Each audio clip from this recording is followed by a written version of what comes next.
But as we end the last week of 2020, man, what a year it's been. We've learned so much about like everything this year. Everything has been broken down to the ground.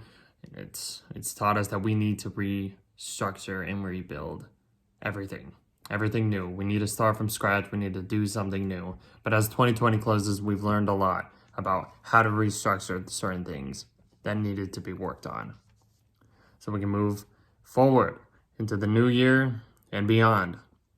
So this week is kind of like that unexpected focus on what we need to focus on, what we need to do, what we want to bring into the world. This is where everything will start. This is where the ball gets rolling. So whatever your hopes, dreams, your wishes, whatever it is, you need to work on it. That's all you got to do. You got to put in the work to make it happen. We got a full moon in Cancer illuminating what our number one priority is in this life, and that's taking care of ourselves.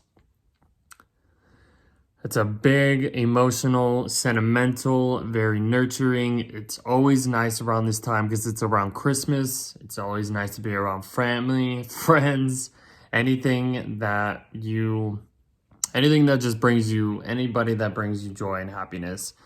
This is that full moon that's just like giving all the love, is sharing the love with others.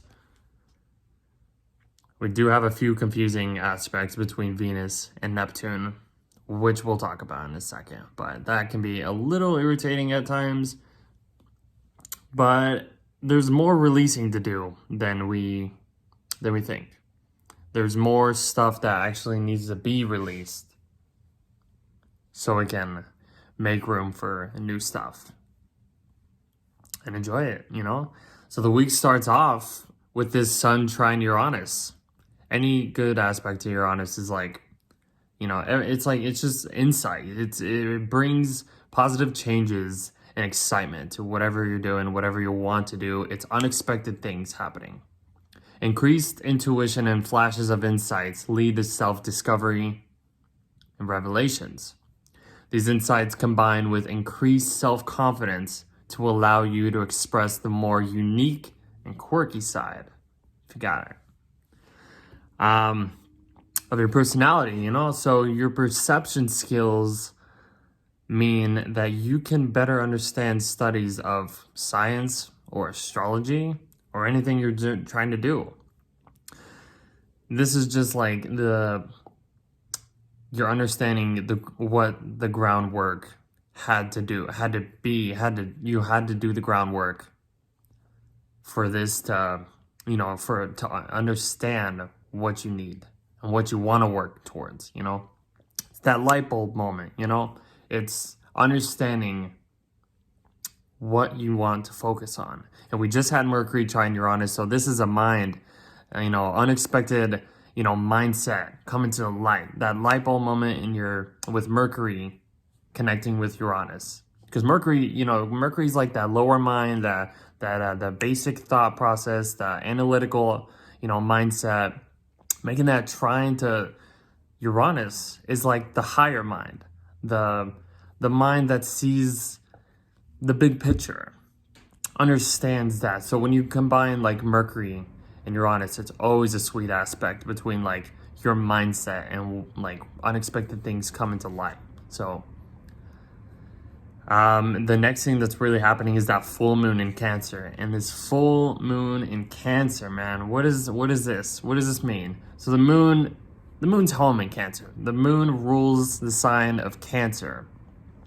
This is illuminating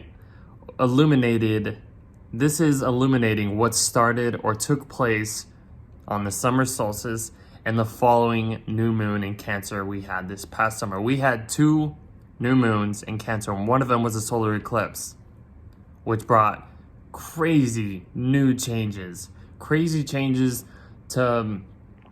for us to focus on how to take care of ourselves, how to nurture ourselves. That's what Cancer's all about, nurturing, taking care of ourselves, other people, giving that warmth that hug, if somebody needs that, that love, that's what Cancer is all about. It's all about taking care, or wants to take care of people and feel that great insight. It just feels, it's all about feeling. It's all about intuition, feeling good.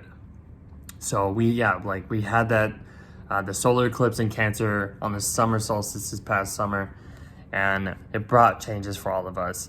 Cancer represents, like I said, the home, how we nurture ourselves, feeling protective, sentimental feelings related to our childhood.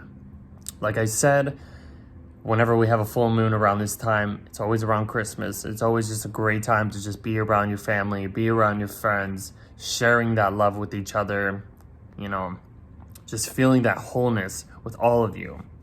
But this can bring, you'll feel nostalgia. It'll bring nostalgia back because you'll be thinking of old times of when you were a child, when just in the past, any past times that you've had around, the holidays, or just around any loved ones, So when we have a full moon in Cancer, we tend to think back on our past, especially around Christmas time. It brings memories back to when we were young. It also can bring energy of feeling good and being with your loved ones, like I just said. And understanding your roots of your family, of your connections between everybody around you. This might be another a connection to do with your mother, because that's what the moon represents. It's all about the nurturing. How did your mother nurture you as a child?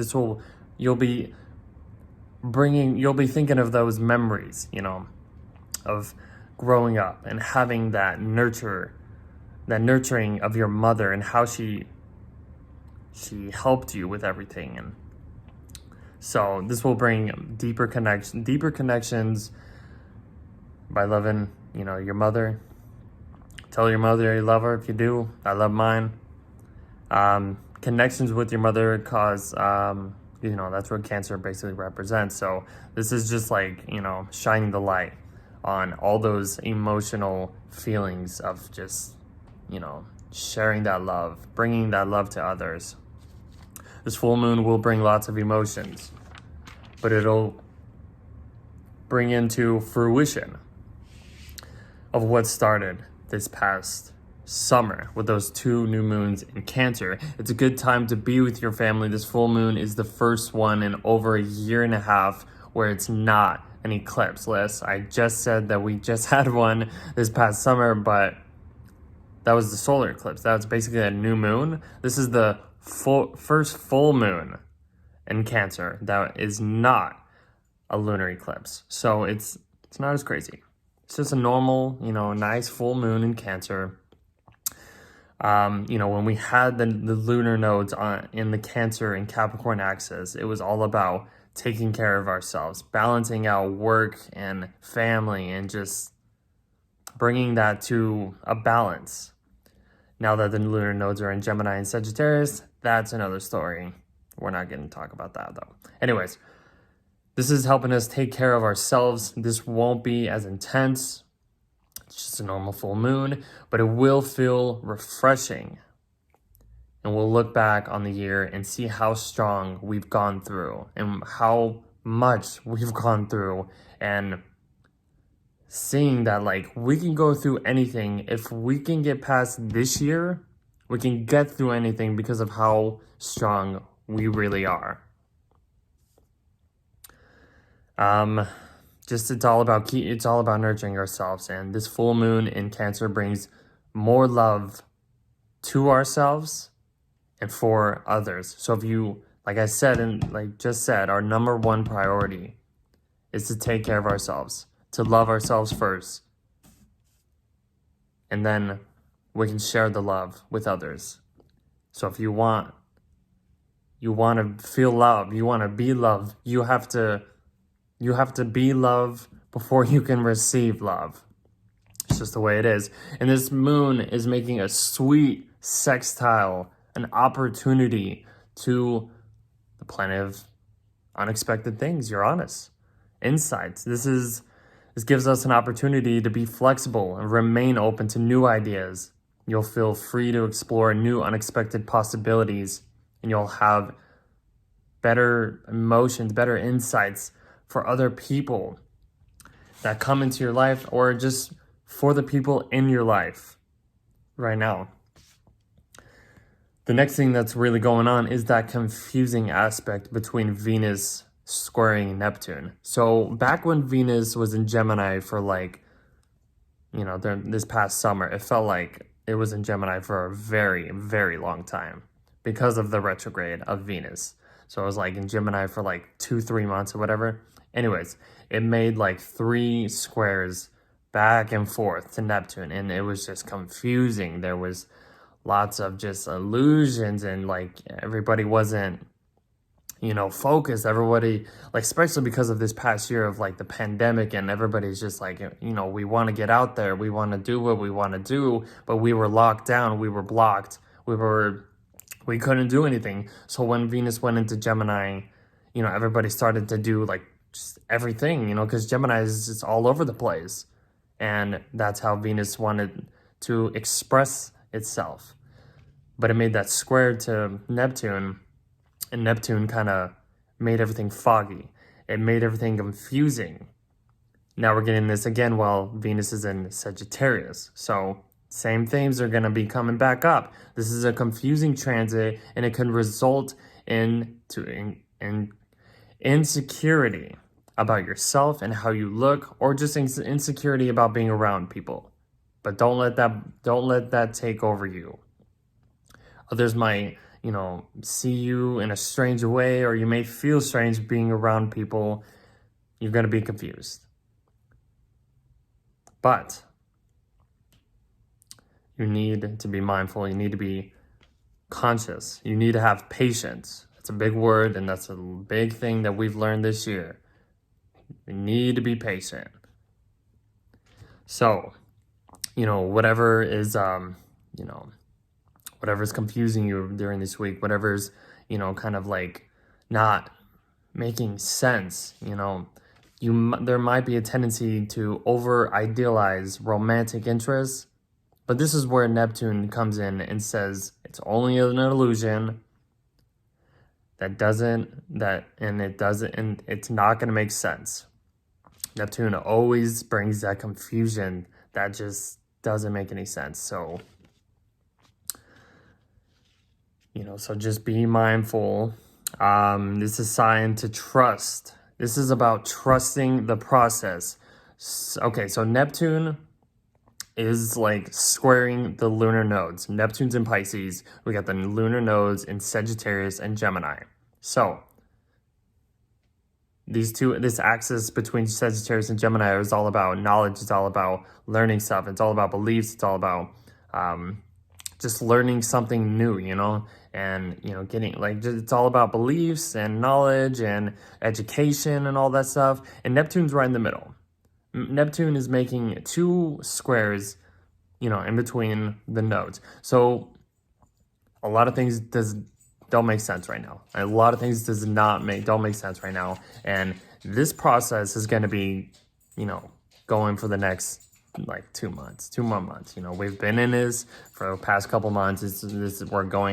We're ending this in the next couple days. I mean, not next couple days. This is happening for the next couple months. So if things don't make sense to you right now, don't worry. Once we get into March, April, everything will feel so much better, and I can't wait for it. You have no idea. So just be mindful about that. Not only Venus is squaring the Neptune, Neptune is squaring the lunar nodes, making everything confusing. But the number one thing you really got to do is trust. Trust that whatever will play out. Trust is the big word between what's going on right now. So, yeah. And then Venus basically goes over that south node, as we were talking about that. Venus conjoins the south node, and this is all about releasing any old relationships, any old values that we used to have, any money that we've been trying to, get a hold of. It replenishes old karmic debt that concerns either love relationships or you're trying to, you know, get balanced on your money situation, or what your values, the past, about the past and stuff, the past few months, maybe past years. It's all about lesson. This is the lesson that we need to release some old values. We need that releasing. The whole month of December has kind of been that releasing, that ending point of what 2020 has been. We need to release some stuff so we can make room for the new, whatever is new. We're going to have this battle between the old and the new, between Saturn and Aquarius squaring Uranus and Taurus. This is going to happen like 3 times. They're going to connect 3 times, I should say. But this is going to be the ongoing theme of 2021 and into 2022. So whatever is going on right now, it's not just going to disappear. Like, we're going to be dealing with whatever is going on for probably like the whole decade of the 2020s. But we're still in the process of this. So things will get better slowly. But we all need patience. We all need to trust.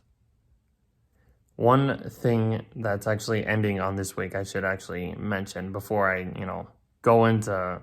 I can go on for 2021 and beyond. Anyways, at the end of the week, let's just end this week. I don't want to go too much. At the end of the week, Mars will end its post-retrograde shadow period. And we will be out of that. But, there is a but. As Mars ends its post-shadow retrograde in Aries, it will go into Taurus. And Taurus is a fixed sign. And any fixed signs out there, you're going to be getting this square to Saturn into Mars. You're going to be getting, the Saturn square Uranus. When Mars gets into Leo next summer, you're going to get the opposition between Mars and Saturn. You're going to get that square between Mars and Uranus. And then when Mars gets into Scorpio by next year, at the end of the next year, it's going to be in Scorpio, hitting those placements again. So, like I just said, 2021 isn't going to be like a lot better, but we are still in the process. Things need to happen slowly. We need these changes. We need those pushes. We need to be pushed to the limit to change our lives and to change who we want to be. So 2021 is finally here. We are ending this week. We are ending 2020, the craziest year as we think right now, into more changes. So I'll leave it at that. I'll see you guys next time. I hope you guys enjoy this. Stay safe out there.